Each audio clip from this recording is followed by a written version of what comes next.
बिस्मिल्लाहिर्रहमानिर्रहीम।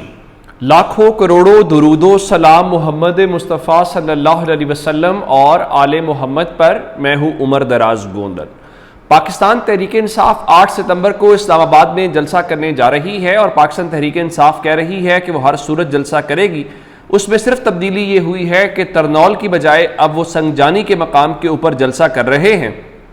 लेकिन उस जलसे से पहले एक बड़ी डेवलपमेंट है और वो अली अमीन गंडापुर को हथकड़ियां पहनाने से मुतल्लिक है। अब से थोड़ी देर पहले इस्लामाबाद की जो मकामी अदालत है, district and session court Islamabad से वजीर आला खैबर पख्तूनख्वा अली अमीन गंडापुर की जो हाजिरी माफ़ी की दरख्वास्त है उसको अदालत ने मुस्तरद कर दिया है। और सिविल जज जो शाइस्ता खान कुंडी साहिबा हैं, उन्होंने असलहा और शराब बरामदगी का जो केस है उसके अंदर अली अमीन गंडापुर की तिबी बुनियादों के ऊपर जो दरखास्त थी उसको मुस्तरद किया और अदालत के अंदर आज बाकायदा सर्टिफिकेट जमा कराया गया था जिसमें बताया गया था कि वो गए थे जो सैलाब वाले इलाके हैं वहाँ पे सैलाब की सूरत हाल का जायज़ा लेने के लिए। तो इस दौरान वहाँ पे वो फिसल गए और पाँव मुड़ने की वजह से वो बेड रेस्ट के ऊपर हैं और पेश नहीं हो सकते। और इस्लामाबाद की मकामी अदालत में उनका जो सर्टिफिकेट है वो जमा कराया गया, लेकिन अदालत ने उसको मुस्तरद कर दिया है। और साथ ही उन्होंने जो SHO थाना बाराकहो हैं उनको कहा है कि वो अली अमीन गंडापुर को कल ही गिरफ्तार करके अदालत में पेश करें। अब इससे क्या होगा? क्या आप खैबर पख्तूनख्वा में जाएंगे उनको गिरफ्तार करने के लिए? जाहिर है कि आप नहीं जाएंगे। और फिर क्या होगा? फिर यही होगा कि आज अगर 4 तारीख है तो अगले 3-4 दिनों में उन्होंने जलसे के लिए आना है।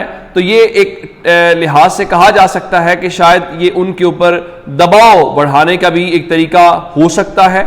और दबाव बढ़ाने का तरीका इसलिए है कि इससे ये होगा कि अगर आप इस्लामाबाद की जानिब आएंगे तो आपको गिरफ्तार कर लिया जाएगा। लेकिन मेरा नहीं ख्याल कि खैबर पख्तूनख्वा के वज़ीर आला को कोई परेशानी होगी। वो तो चाहेंगे कि उनको गिरफ्तार करें, आप हथकड़ी पहनाएं, ये सबसे बड़ी खबर होगी। और आप जो है सिर्फ यहाँ पे नहीं, इंटरनेशनल मीडिया के अंदर भी खबर बनेंगे। तो अली अमीन गंडापुर मेरा नहीं ख्याल कि इस बात से परेशान होंगे कि उनको गिरफ्तार करने के हवाले से कोई ऐसी बात आती है। अच्छा, इस दौरान एक और खैबर पख्तूनख्वा से जुड़ी हुई खबर है और वो खबर ये है, इत्तलात ये आ रही हैं कि तोशा खाना में जिस जज इमरान खान को सजा सुनाई थी हुमायूं दिलावर ने, चूंकि उनका ताल्लुक खैबर पख्तूनख्वा से है तो उनके और उनकी फैमिली के खिलाफ खैबर पख्तूनख्वा की हुकूमत ने एंटी करप्शन की जो इंक्वायरी है वो शुरू कर दी है। एंटी करप्शन का डिपार्टमेंट सूबाई हुकूमत के अंडर होता है। मेरा ख्याल है अगर आप मेरिट के ऊपर भी कर रहे होंगे तो लोग अब यही कहेंगे कि देखें इमरान खान को सजा सुनाई है तो आप भी उसी तरह से काम कर रहे हैं जिस तरह से मुस्लिम लीग नून करती है या बाकी हुकूमतें करती हैं। तो इससे कोई अच्छा तासुर तो नहीं जाएगा। कोई ये तो नहीं कहेगा कि जी हाँ आपने बहुत अच्छा किया है। देखिए, हो सकता है तहरीक इंसाफ के लोग कहें जी बिल्कुल इन्होंने इमरान खान को सजा सुनाई है तो सुनाए जी इनको सजा, लेकिन मेरा ख्याल से ये प्रेसिडेंट अच्छा नहीं होगा। इस तरह तो फिर आप जजेस को अगर करेंगे तो कल को जो आपको रिलीफ देगा जज, तो वो अगर उसका ताल्लुक पंजाब से हुआ तो पंजाब में उसके खिलाफ इंक्वायरी शुरू हो जाएगी। बेशक वो टाइम या हो सकता है कि मेरिट के ऊपर इंक्वायरी हो, लेकिन कभी कभार टाइम और वो सूरत हाल उसको बिल्कुल मुतनाज़ा बना देती है। अच्छा, खैबर पख्तूनख्वा से ही एक और मामला है। जिस तरीके से अली अमीन गंडापुर साहब के खिलाफ वारंट गिरफ्तारी जारी हुए हैं, तो आज खैबर पख्तूनख्वा के जो गवर्नर हैं उन्होंने अली अमीन गंडापुर से ये मुतालबा किया है कि वो एतमाद का वोट लें। उनके मुताबिक जी 4 बार सूबाई असम्बली का इजलास बुला के मुलतवी कर दिया गया है, तो इसका मतलब यह है कि उनके पास नंबर नहीं है। मेरे ख्याल से ऐसी बात तो नहीं है, उनके पास नंबर है और 2/3 मेजॉरिटी है उनके पास सूबाई असम्बली में, उनको प्रॉब्लम नहीं है। उनके कुछ मुश्किल खाना वाले मामलात हैं, शायद उस वजह से वो डिले कर रहे हैं। लेकिन ये कह देना कि अली अमीन गंडापुर जो हैं उन्होंने हाउस का एतमाद ही खो दिया है, ये भी मुनासिब बात या जायज़ बात नहीं है। दूसरी जानिब अली अमीन गंडापुर जो है उन्होंने गवर्नर फैसल करीम कुंडी को 500 मिलियन का हर्जाने का नोटिस भेजा है। सिर्फ उनको नहीं बल्कि जियो न्यूज़ को भी भेजा है, सलीम साफ़ी को भी भेजा है। और उन्होंने ये कहा है कि गवर्नर ने टीवी शो में झूठे इल्ज़ामात लगाए जिससे अली अमीन गंडापुर के इज़्ज़त को नुकसान पहुंचा। और जियो न्यूज़ और सलीम साफ़ी ने अली अमीन गंडापुर का मौक़िफ़ लेने की कोशिश नहीं की और करप्शन और रिश्वत के इल्ज़ामात उनके शो में लाए गए थे। अब जहाँ तक बात है सलीम साफ़ी की, तो सलीम साफ़ी बेचारे तो वैसे ही वो तहरीक इंसाफ को लेके उनकी परेशानी जो है वो बहुत ही ज़्यादा है। अच्छा, इससे हट के आज की जो एक बड़ी डेवलपमेंट है वो आज मौलाना ने जो इस्लामाबाद में लंका ढाई है उससे मुतल्लिक है। कौमी असम्बली का इजलास चल रहा है और कौमी असम्बली के इजलास में अब से थोड़ी देर पहले मौलाना फजलुर रहमान गुफ्तगू कर रहे थे। उनकी गुफ्तगू संजीदा गुफ्तगू थी, काबिल तारीफ गुफ्तगू थी, अच्छी गुफ्तगू थी, जिसमें उन्होंने बड़ी तफसील के साथ बलूचिस्तान के मसले का अहाता किया और उन्होंने ये फ़र्क बताया कि सियासतदानों और बंदूक की नाली से सोचने वालों में क्या फ़र्क है। उन्होंने बताया कि सियासतदान नामुमकिन को मुमकिन बनाने का हुनर जानता है।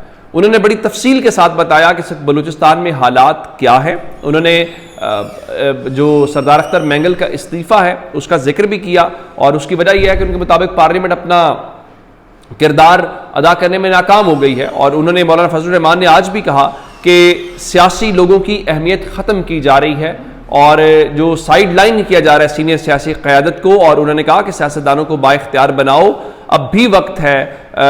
और उनका जहां रियासत नाकाम हो जाती है वहां पे जो है वो हम जाते हैं और उस मसले को हल करते हैं। ये बात मौलाना साहब की बिल्कुल दुरुस्त है। और आज ख़ास बात ये थी कि उनकी तकरीर को टीवी चैनल्स के ऊपर दिखाया गया है। आखिरी बार जब आए थे तो वहाँ पे उनकी तकरीर को नहीं दिखाया गया था। तो मौलाना साहब ने कहा कि बलूचिस्तान के अंदर हालात ठीक नहीं हैं, बलूचिस्तान के लोगों से बातचीत करें। हमारे यहाँ स्टेट को चैलेंज किया जा रहा है, पाकिस्तान किसी प्रॉक्सी वॉर का मैदान जंग बना हुआ है। और फिर उन्होंने बताया कि बलूचिस्तान के बहुत सारे ऐसे इलाके हैं जहां पाकिस्तान का परचम नहीं लहराया जा सकता, पाकिस्तान का कौमी तराना नहीं पढ़ा जा सकता।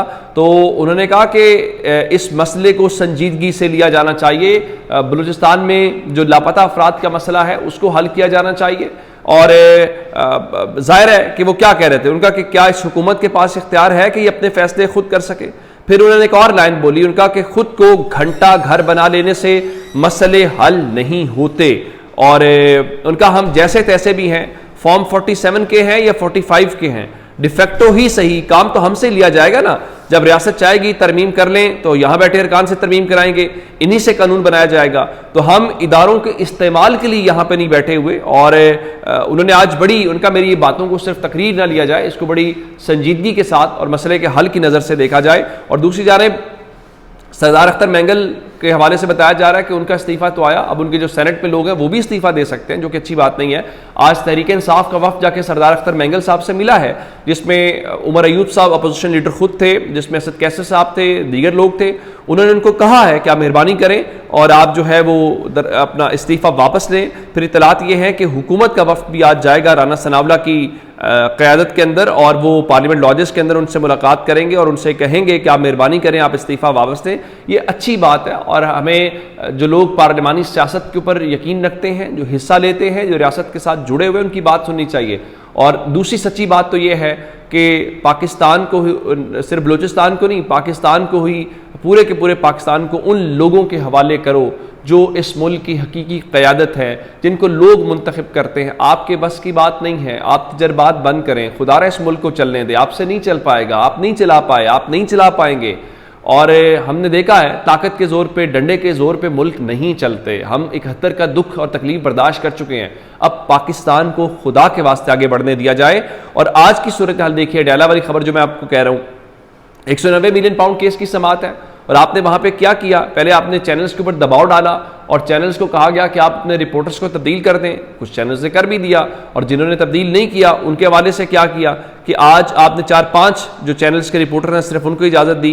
आपने मुख्तलिफ जो टीवी चैनल्स के रिपोर्टर्स हैं जो ज़रा वो मैनिपुलेट नहीं करते, खबर ठीक लेके आते हैं, जो इमरान खान गुफ्तगू करते हैं उसको रोकते हैं, जिसको रिपोर्ट करते हैं, तो उस सिलसिले में अब उनको जाने से अंदर रोक दिया है। लेकिन इससे क्या हो जाएगा, ये आप अपने डर और खौफ को मार रहे हैं, इससे हकीकत तब्दील नहीं होगी। लोगों का इमरान खान के ऊपर एतमाद है, वो एतमाद रहेगा।